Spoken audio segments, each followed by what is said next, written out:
என்னன்னு தெரில, அவ கால் பண்ணி பேசினதுல இருந்து எனக்கு ஒரு மாதிரியாவே இருக்கு. என்ன மாதிரி இருக்கு? அவ எனக்கு கல்யாணம் ஆயிட்டு தான் நினைச்சு ரொம்ப ஃபீல் பண்ணி பேசினா. அதான் எனக்கும் மனசுக்கு ரொம்ப கஷ்டமா போச்சு. ஓஹோ. ஆஹா, முகம் மாறுது மாறுது. மாம்சு, நீ சொன்னது கரெக்டு தான். சூப்பர்டா வினய், அப்படியே போடா வினய். ஆமா மித்ரா, என்னதான் இருந்தாலும் பிறந்ததுல இருந்து எங்க 2 பேருக்கும் பழக்கம் மித்ரா. அவ்வளவு ஈஸியா மறந்துட முடியாதுல்ல. அது சரிதான். என்ன சரிங்கறா? ஆமா, இது தாரா சொன்னாலா இல்ல நீங்களே சொல்றீங்களா? சும்மா அப்படியே அப்படியே பொதுவா சொல்றேன். ஓ சரி, சொல்லுங்க. ஐயோ, அடுத்து என்ன சொல்றது?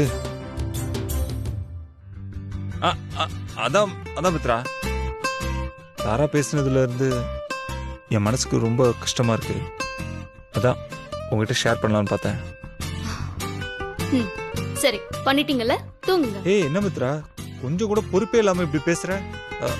நான் உன் புருஷன், மனவேதனை சொல்லிட்டு இருக்கேன். நீ என்னமோ எனக்கு என்னன்னு இருக்க?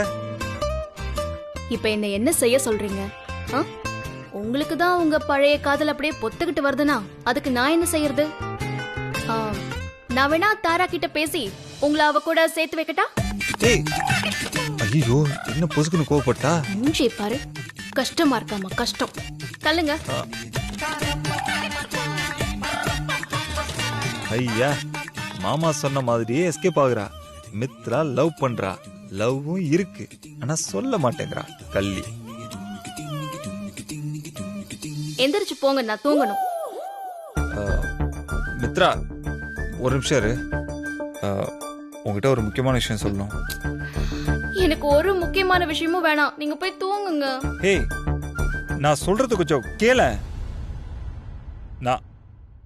நான் சொல்ல வந்ததே வேற. சரி, என்ன சொல்லுங்க. ஆக்சுவலா தாரா ஃபோன் பண்ணது உண்மைதான், ஆனா விஷயம் வேற. அப்போ உங்க மனசுல இருந்ததுதான் நீங்க சொல்லிருக்கீங்க. உங்களால் தான் அவளை மறக்க முடியல, அதானே? ஏய், என்ன நீ என்னென்னலாம் பேசுற? அப்பெல்லாம் இல்ல மித்ரா, நான் ஏதோ சும்மா ஃபன் பண்ணிட்டு இருந்தேன், அவ்வளவுதான். என்ன ஃபன் பண்றீங்க? நீங்க யார்கிட்டயோ பேசுங்க, என்னமோ பேசுங்க, எனக்கு என்ன வந்தது? சரி, உங்ககிட்ட ஒரு முக்கியமான விஷயம் சொல்லலான்னு வந்தேன். நீ எதுவும் கேட்கிற மூட்ல இல்ல போல இருக்கு. சரி மித்ரா, சாரி, விடு. சரி, சொல்லுங்க, என்ன விஷயம்? இல்ல இல்ல மித்து, வேண்டாம் மித்து. இப்ப சொல்றீங்களா இல்லையா? சரி, ப்ளீஸ் கோபப்படாத, சொல்றேன். அந்த அஸ்வினுக்கு ஆக்சிடென்ட் ஆயிடுச்சுல, அது ஆக்சிடென்ட் இல்லையாமே மித்ரா, ஏதோ நீதான் ஆள் வச்சு அடிச்சு படுக்க வச்சிட்டியாமே.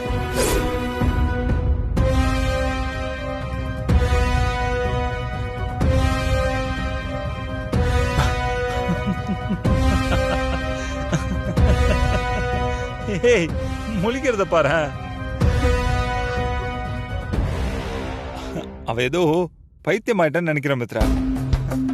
அவ ஆக்சுவலா நம்மளை பத்தி யோசிச்சு யோசிச்சு இந்த படையப்பால வர நீலாம்பரி மாதிரி ஆயிட்டா. அவ என்ன வேணா சொல்லிட்டு போட்டோம், போயும் நீலா ஆள் வச்சு அடிச்சான்னு சொன்னா பாரு. அதவ சொன்னதுக்கு நீங்க என்ன சொன்னீங்க?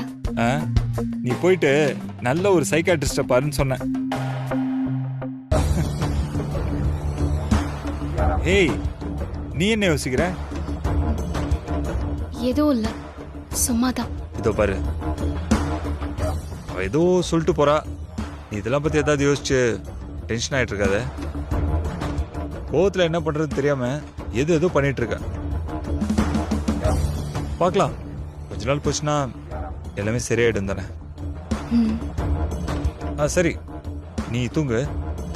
பாய், குட் நைட். Good night.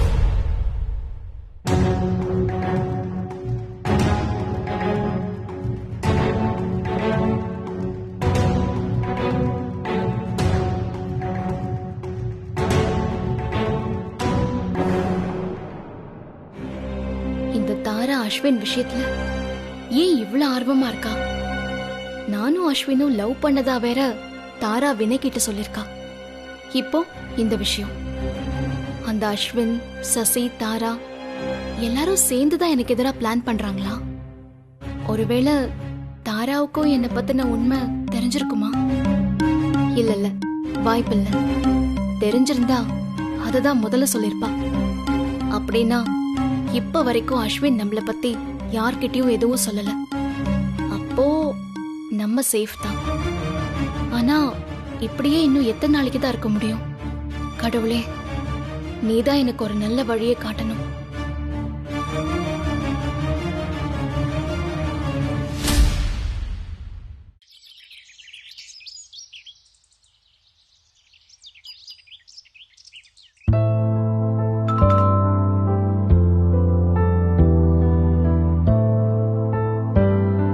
வணக்கம்மா. ஏய் சதீஷ், நீயா? ஏன் அங்கே நிக்கிற? உள்ள வா.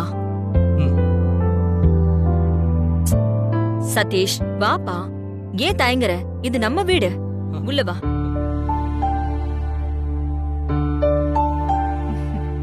உட்காரு. நல்லா இருக்கீங்களாம்மா? நான் நல்லா இருக்கேன் சதீஷ். வினய் ஸ்கூல்ல படிக்கும்போது உன்னை பார்த்தது. இப்ப என்ன பண்ணிட்டு இருக்க? ஏன் இந்த பக்கமே வரமாட்டேங்கிற? வேலைம்மா. அம்மா ஊர்ல இருக்காங்கல்ல, அதான் இங்கேயும் ஊருக்கும் அலைஞ்சுக்கிட்டு இருக்கேன். நானும் வந்து பார்க்கணும் தான் நினைச்சிட்டு இருக்கேன். ஆனா முடியல. அதனால போன் பண்ணி கூட பேச மாட்டியா? வினய் கூட அடிக்கடி நான் பேசிட்டு தாம்மா இருக்கேன். உன் ஃப்ரெண்டு கிட்ட மட்டும்தான் பேசுவ, எங்க கிட்ட எல்லாம் பேச மாட்டல்ல? சரி சரி, நீ உட்காரு. நான் போய் வினய் வர சொல்றேன். சரி, டீ சாப்பிடுறியா காஃபி சாப்பிடுறியா? அதெல்லாம் ஒண்ணும் வேண்டாம்மா. நீ முதல்ல உட்காரு.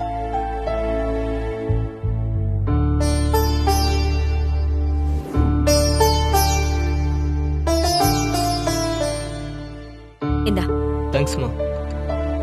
சதீஷ், நீ வெயிட் பண்ணு. இப்ப வினய் வந்துருவான். ஏய் சதீஷ், எப்படா இருக்க? நல்லா இருக்கேன்டா. ஒர்க்ல எப்படா போகுது? நல்லா போயிட்டு இருக்கு. பாத்து ரொம்ப நாள் ஆச்சுல, உட்காரு. அப்புறம் சொல்லு, என்னடா வரேன்னு ஒரு ஃபோன் கூட பண்ணாம வந்து நிக்கிற? இல்லடா, கல்யாணத்துக்கு கூப்பிட்டா வர முடியல. இன்னைக்கு இந்த பக்கமா வந்தேன், அதான் உன்னை பார்த்துட்டு போயிடலாமேன்னு.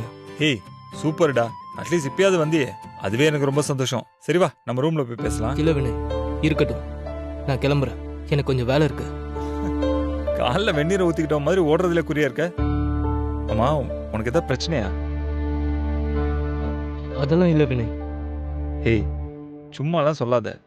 உன்னை பத்தி எனக்கு நல்லா தெரியும்டா. உன் ஃபேஸை வச்சே கண்டுபிடிச்சிருவேன் நீ நார்மலா இருக்கியா இல்லையா. ஏடா சதீஷ், இன்னும் கொஞ்சம் கூட நீ மாறல தெரியுமா? உனக்கு ஏதாவது பிரச்சனையா? அதை என்கிட்ட சொல்லேன்டா. என்கிட்ட சொல்றதுல உனக்கு என்னடா பிரச்சனை? எந்த பிரச்சனையும் உங்ககிட்ட சொல்றது வினய், வாழ்க்கையே பிரச்சனை தான். அதை விடு. எங்க உன் ஒய்ஃப்? கண்ணிலேயே காட்ட மாட்டேறியே. ஆமால, 1 minute. மித்ரா.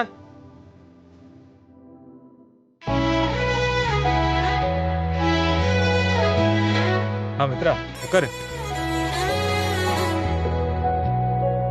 மித்ரா, இது என்னோட க்ளோஸ் ஃப்ரெண்ட் சதீஷ். நாங்க 2 பேரும் ஸ்கூல்ல ஒண்ணா படிச்சோம். வணக்கங்க. வணக்கம்.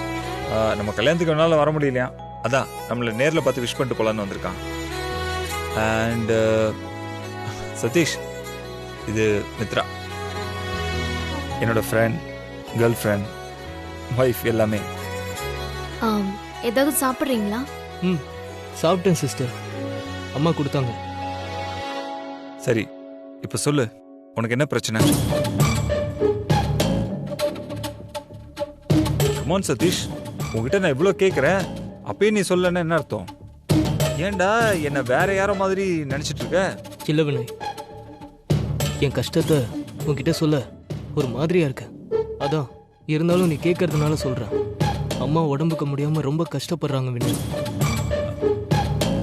ஏய், இது சொல்றதுக்காக எவ்வளோ தங்கிட்டு இருந்த? இவ்வளோ தானே? சரி விடு, நான் பார்த்துக்கிறேன். நீ ஒன்று பண்ணு, நாளைக்கு அம்மாவை கூட்டிட்டு வந்து நம்ம ஹாஸ்பிட்டலில் அட்மிட் பண்ணிப்போம். மற்றதெல்லாம் நான் பார்த்துக்கிறேன்டா. ஏய், ₹1 கூட செலவு இல்லாம அம்மாவை குணப்படுத்தி திருப்பி வீட்டுக்கு அனுப்புறது என் பொறுப்பு. ஓகே? நீ இப்படி சொல்லுவேன்னு எனக்கு தெரியும் வினய். ஆனா எங்க அம்மாவை இங்க கூட்டிட்டு வர்றது ரொம்ப கஷ்டம். ஏண்டா, அந்த அளவுக்கு ஏதாவது ப்ராப்ளமா? Anything serious? இல்ல இல்ல, அவங்க நல்லா நடமாடிட்டு தான் இருக்காங்க. அவங்க ஊரை விட்டு வீட்டை விட்டு எங்கேயும் போக மாட்டாங்க, வர மாட்டாங்க. அவங்க எப்பவுமே ஆடு மாடு கோழியை பார்த்துக்கணும்னு வீட்லயே தான் இருப்பாங்க. இருந்தாலும் அவங்க உடம்பு முக்கியம்னு பக்கத்து டவுன்லயே ஒரு டாக்டர் கிட்ட இவ்வளவு நாளா பார்த்துக்கிட்டு தான் இருந்தேன்.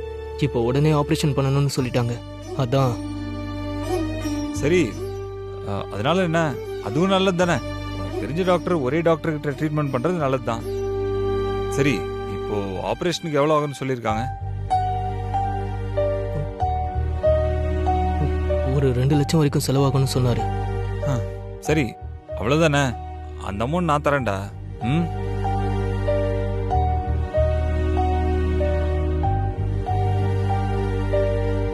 சதீஷ், இதை சொல்றதுக்கு ஏன்டா இவ்வளவு நேரமா கஷ்டப்பட்டுட்டு இருக்க? இல்லடா, கல்யாணத்துக்கு விஷ் பண்ண வந்த இடத்துல ஹெல்ப் கேட்கறதுக்கு ஒரு மாதிரியா இருந்துச்சு வினய். அதான், வேற ஒண்ணும் இல்ல.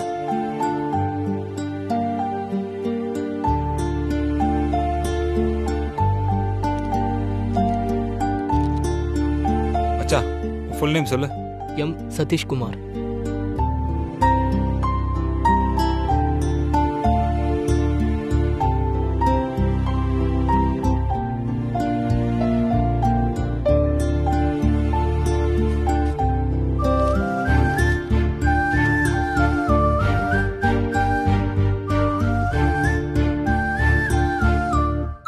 ரொம்ப தேங்க்ஸ் வினய். இந்த உதவியை நான் என்னைக்கும் மறக்க மாட்டேன். டேய், இதெல்லாம் இதுக்கு இப்ப சொல்லிட்டு இருக்க? இங்க பாரு, நீ போய் அம்மாவுக்கு பண்ண வேண்டிய ட்ரீட்மெண்ட்லாம் பண்ணு, சரியா? அப்புறம் மறந்துடாம அம்மா எப்படி இருக்காங்கன்னு அப்பப்போ எனக்கு அப்டேட் பண்ணு. சரி, ஓகே, போயிட்டு வாடா. சரிடா.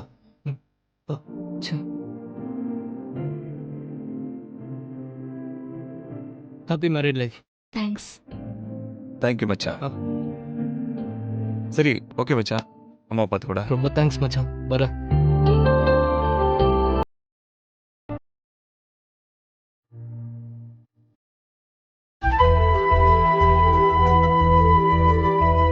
நீங்க ரொம்ப நல்லவர். இதெல்லாம் பேசிக்கா ஒரு மனுஷன் இன்னொரு மனுஷனுக்கு செய்ய வேண்டியது.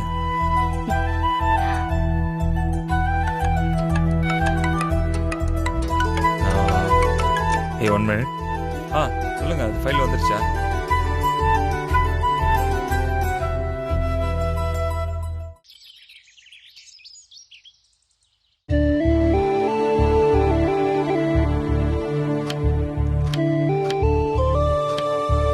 அக்கா அக்கா அக்கா, என்ன வசந்தி, ஏன் இப்படி ஏலம் போட்டுக்கிட்டே வர?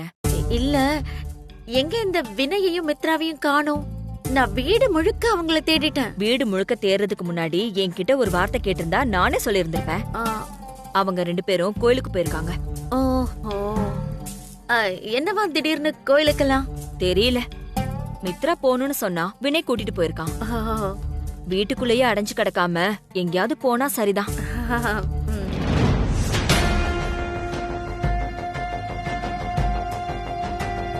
அம்மா, ஆ, தர்மன் சார் வந்திருக்காரு. சரி, நீ போய் காஃபி போடு. ஓகேம்மா. சரி. அக்கா, என்னக்கா எப்ப பார்த்தாலும் காலங்காத்தால வந்துடுறாரு? ஏய், சும்மா இரு.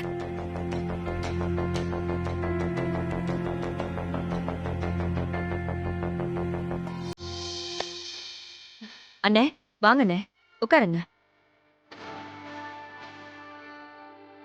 டின்னர்.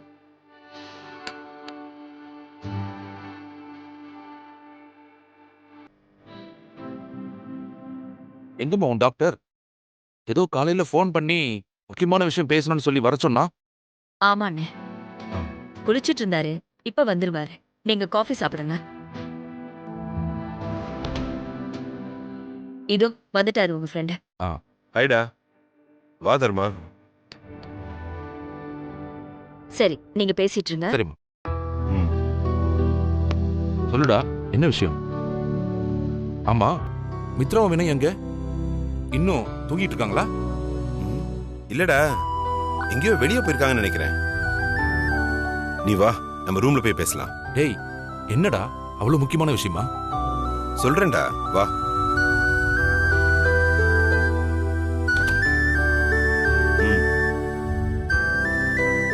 வாடா. உட்கார்டா. சொல்லு ராம்கி, என்ன விஷயம்? ஏதாவது பிரச்சனையா? அதெல்லாம் எதுவும் இல்லடா, நல்ல விஷயம்தான். ஆனா ஒரு சர்ப்ரைஸா செய்யலாம்னு நினைக்கிறேன். அதான். சர்ப்ரைஸா? என்ன சர்ப்ரைஸ்? யாருக்கு? மித்ராவுக்கு தான். ஆமா தர்மா, நம்ம ஹாஸ்பிட்டல்ல மித்ராவுக்கு ஷேர்ஸ் கொடுத்து அவளை போர்டு மெம்பர் ஆக்கிடலான்னு இருக்கேன். அதுக்குண்டான டாக்குமெண்ட்ஸ் ரெடி பண்ணணும். அதான் உன்னை வர சொன்னேன். ராம்கி, நீ என்ன பேசுறன்னு தெரிஞ்சுதான் பேசுறியா? இப்போ எதுக்கு இதெல்லாம் தேவையில்லாம? வாசுகியும் வினையும் மித்ராவுக்காக உருகுறாங்கன்னா அதுல ஒரு அர்த்தம் இருக்கு. ஏன்னா அவங்களுக்கு உண்மை எதுவுமே தெரியாது. எல்லாம் தெரிஞ்சும் நீ ஏன் இந்த மாதிரி ஓவரா பண்ணிட்டு இருக்க? என்னடா ஓவரா பண்ணாங்க? உன்கிட்ட 1000 முறை சொல்லிருக்கேன், மறுபடியும் இப்ப சொல்றேன். மித்ரா ஏன் மருமக, அவளுக்கு இந்த வீட்ல எல்லா உரிமையும் கண்டிப்பா இருக்கு. இந்த வீட்டை பொறுத்த வரைக்கும் வினயும் மித்ராவும் எனக்கு ஒண்ணுதான்டா. நீ எனக்கு சொல்ற மத்த எல்லா லாஜிக்லயும் எனக்கு மருந்து கூட அபிப்பிராயம் இல்ல. அப்படியா? அப்போ வாசுகி கிட்டயும் வினய் கிட்டயும் உண்மையை சொல்லிடலாமா? அவங்க என்ன சொல்றாங்கன்னு பாப்போம், அபிப்பிராயம் இருக்கான்னு கேட்போம். மத்ததெல்லாம் அப்புறமா முடிவு பண்ணிக்கலாம். எல்லா உண்மையும் தெரிஞ்சதுக்கு அப்புறமும் வாசுகி இதுக்கு சரின்னு சொன்னா வேற என்ன? உன் சொத்து எல்லாத்தையும் மித்ராவுக்கு எழுதி வை, நானே டாக்குமெண்ட் ரெடி பண்ணி தரேன். என்ன, ஓகேவா? ஏ தர்மா, நீ பேசுறது விதண்டாவாதம். நீ ஏன் இந்த விஷயத்துல இவ்வளவு பிடிவாதமாவும் நம்பிக்கை இல்லாம இருக்கான்னு எனக்கு தெரியலடா. டேய், நான் பேசுறது விதண்டாவாதம் இல்ல, நியாயம். நீ இந்த விஷயத்த அக்ரிமெண்ட் போடுறதுக்கு முன்னாடி யோசிச்சிருக்கணும். டேய், அந்த அக்ரிமெண்ட் ஒன்னும் நானா வந்து உன்னை போடுன்னு சொல்லி நீயா சொன்ன? அந்த சிச்சுவேஷன்ல எனக்கு யோசிக்க டைம் இல்ல, நான் சரின்னு சொன்னேன். இப்பவா இருந்தா நான் கண்டிப்பா மாட்டேன்னு சொல்லியிருப்பேன். ராம்கி, நீ வெளுத்ததெல்லாம் பாலுன்னு நினைச்சிட்டு இருக்க. நான் பாலா கல்லா இல்ல சுண்ணாம்பு தண்ணியான்னு யோசிக்கணும். பாலா இருந்தா எனக்கும் சந்தோஷம்தான், ஆனா சுண்ணாம்பா இருந்தா? இது பாரு ராம்கி, இது உன் குடும்பம் உன் பிரச்சனைன்னு நான் விட்டுட்டு போறதுக்கு எனக்கு எவ்வளவு நேரம் ஆகும் சொல்லு? ஏதோ நம்ம நண்பன் குடும்பம்னு நினைக்கிறதுனாலதான் இவ்வளவு சொல்லிட்டு இருக்கேன். டேய், மித்ராவும் நம்ம குடும்பம் தான்டா. அவசரப்பட வேணான்னு சொல்றேன் ராம்கி. இன்னும் கொஞ்ச நாள் போகட்டுமே. நீயும் மித்ராவும் வேணாம். இது அக்ரிமெண்ட் கல்யாணம். 15 லட்சம் காசை வாங்கிட்டு தான் இந்த கல்யாணம் நடந்திருக்கிறத மறந்துட்டு மாமனார் மருமகளா மாறலாம். ஆனா நான் மறக்க மாட்டேன் ராம்கி. டேய் டேய், இப்ப எதுக்கு இதெல்லாம் பத்தி பேசிக்கிட்டு இருக்க? இங்க பாரு தர்மா, இது வாசுகியோட முடிவு. இப்ப போய் நான் முடியாது அது இதெல்லாம் சொல்ல முடியாது. அப்படி சொன்னா அவ ஏன் எதுக்குன்னு என்ன 1000 கேள்வி கேட்பான். அதனால நீ டாக்குமெண்ட்ஸ் ரெடி பண்ணு, மத்ததெல்லாம் நாம அப்புறம் பாத்துக்கலாம். சரி, நான் சொல்ல வேண்டியதெல்லாம் சொல்லிட்டேன். அப்புறம் உன் இஷ்டம். அப்புறம் ஒரு விஷயம், ஏதோ பெருசா பேசினியே அக்ரிமெண்ட்னு, அதோட வேல்யூ 6 மாசம் இல்ல, வினய் உயிரோட இருக்கிற வரைக்கும். டேய், நான் இப்பவும் சொல்றேன், என் பையன் உயிரோட தான் இருப்பான். மித்ரா தான் என் மருமக. ஓகேடா, நீ சொல்ற மாதிரி எல்லாம் நல்லபடியா நடந்ததுன்னா சந்தோஷம் தானே?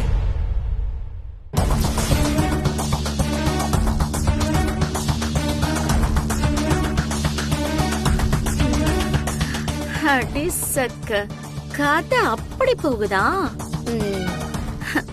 அக்ரிமெண்ட் போட்டு வேலை கொடுத்த டெம்பரவரி மருமகளா இவ? இது போதுமே இந்த ஆட்டத்தை கலைக்க. வசந்தி, இப்போ கையில சிக்கிருக்கிறது பிரம்மாஸ்திரம், விட்டுறாத.